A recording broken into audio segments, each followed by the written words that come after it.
મહેશગીરી ગોસ્વામી આ રાજકોટમાં ખેલ મહાકુંભની અત્યારે સ્પર્ધા ચાલુ છે અને એમાં એવી રીતે હોય છે કે રાજકોટના 8 ઝોન છે. અલગ અલગ ઝોનમાં તમે પ્લેયરને રમાડવાના હોય છે અલગ અલગ ગેમમાં 800 મીટર કિલોમીટરની અંદર. તો પ્લેયરને ઝોનમાં જીતા પછી ડિસ્ટ્રિક્ટ રમવા માટે ક્વોલિફાય થાય છે. તો અહીંયા સિનિયર કોચ રમા મેડમ કરીને છે, એમણે એક વિદ્યાર્થી રમ્યો નથી, ઝોનમાં ક્વોલિફાય નથી, તોય પણ એને ડાયરેક્ટ ડિસ્ટ્રિક્ટમાં લઈ લીધો છે.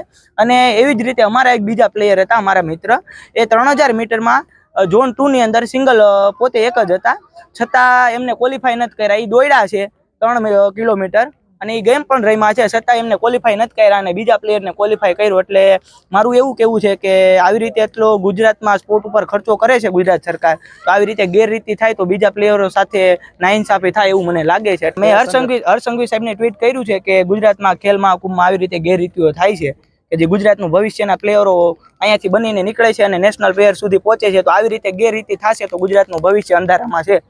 મારી માંગ એવી છે કે જેટલા એવી રીતે પ્લેયરને ડાયરેક્ટ લઈ લીધા છે એમને ડિસ્ક્વોલિફાય કરવામાં આવે અને બીજા પ્લેયર સાથે ન્યાય કરવામાં આવે એવું મારા ખ્યાલથી. એક વિશાલભાઈ પોતે એમાં પ્લેયર છે 800 મીટર અને 1500 મીટરના, એમને ડાયરેક્ટ લઈ લેવામાં આવ્યા છે. મેં ઝોનની પીડીએફ વાંચી અને પીડીએફની અંદર એ પ્લેયરનું નામ પણ નહોતું અને બીજા 10-15 જે પ્લેયરો રમ્યા હતા એમને મેં પૂછ્યું તો એમનું કહેવું છે કે એ વ્યક્તિ અહીંયા હાજર નહોતા, તો એ અત્યારે એને 800 મીટરમાં રમાડવામાં આવ્યા છે. મેં વાત કરી તો મેડમે મારી સાથે રાડું નાખી અને મને બહાર મોકલી દીધો અને એમ કીધું કે હું હવે કલેક્ટરમાં ફરિયાદ કરીશ. મેં કીધું વાંધો નહીં, તમે કલેક્ટરમાં ફરિયાદ કરો, હું સાથે આવવા તૈયાર છું. મેં ઝોન કક્ષાની જ્યારે ઇવેન્ટ ચાલુ હતી ત્યારે એ ભાઈ હાજર જ નહોતા અને ઝોન કક્ષાની પીડીએફ આવી રિઝલ્ટની, એમાં પણ એ ભાઈનું નામ જ નહોતું અને અત્યારે એ ભાઈને ડાયરેક્ટ અત્યારે અહીંયા રમવા આવી ગયા છે ડિસ્ટ્રિક્ટ લેવલની. તો આમાં નિયમ એવો હોય કે ઝોન કક્ષા તમે રમો પછી તમે ડિસ્ટ્રિક્ટ આપણે રમાડવાનું હોય, તો ડાયરેક્ટ ડિસ્ટ્રિક્ટ કઈ રીતના રમાડી શકે? મેડમને સવાલ કર્યો તો મને 800 મીટર માંથી ડિસ્ક્વોલિફાય